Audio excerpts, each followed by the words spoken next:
Hello చోటు ఏం చేస్తున్నావా? ఏం నిద్రపోకు. నిద్రపోతున్నావా? ఏమో పని ఉంది. బాగా చేస్తుంది రా చోటు. కొంచెం బాధగా ఉంది. ఏంది? కొంచెం బాధగా ఉంది. ఏ బాధ? అదే ఏం అర్థం కావట్లా. మనకేమో ఉన్న లవర్ని వదిలేసాంగా. ఏంది? నాకున్న లవర్ని వదిలేసా కదా. ఒక డాక్టర్తో మాట్లాడా కొంచెం. ఏ డాక్టర్? అదే గుంటూరులో ఆర్ఎంపీ డాక్టర్ని అడిగా మామూలుగా. ఏం అడిగా? అదే చెప్తాను. ఈయన బ్యాంకులో ఉన్న డబ్బులు 1,00,000 వస్తున్నాడు. మూసుకో. జోక్ కాదురా, నిజంగా.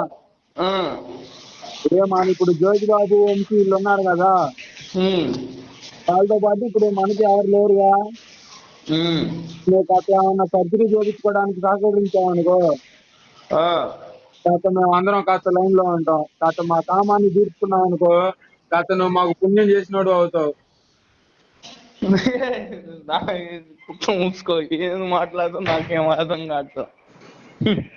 అంటే ఏం చేయొద్దురా, నువ్వు సర్జరీ చేయించుకో చాలు, దగ్గరుండి మేము చూపిస్తాం. అది అది పెట్టించుకోవాలా. కాకపోతే జ్యోతిబాబుని ఒక 50 అడిగా. వద్దులే, జోజిబాబుకి చేపించు. వాడు చెట్టు పట్టుకు వాడు చేస్తా అన్నాడు. మామూలుగా ఒక 50,000 ఇప్పించి నీకు ఇంగ్లీష్ కింద పాటు పట్టుకు 1,00,000 రూపాయలు ఇచ్చి నేను చేపిస్తా. అబ్బో భలే. మరి నువ్వు వస్తానంటే మరి నేను డాక్టర్ ఫోన్ చేసి కనుక్కుంటా బయలుదేరుతున్నావు అని. సరే, సాయంత్రం లోపు దాకా చూద్దాం. కాకపోతే మధ్యలో ఇది కూడా చేయాలి నువ్వు. ఐస్ ఫ్రూట్లు ఇలాంటివి ఉంటాయి కదా, అలాంటివి కూడా కాస్త నువ్వు చేయాలంట. మరి వాడు వంశీగాడు అడిగాడు. వంశీ గారికి చెప్పించు. వాళ్ళందరూ ఏంటంటే కాస్త నువ్వు బాగా కోఆపరేట్ చేస్తావని చెప్పి అందరూ నిన్ను అంటున్నారు. సరేలే, చూస్తాలే. చేపించుకుంటావా? లేదులే. డాక్టర్ ఫోన్ చేస్తాను ఏ విషయం అని చెప్తూ.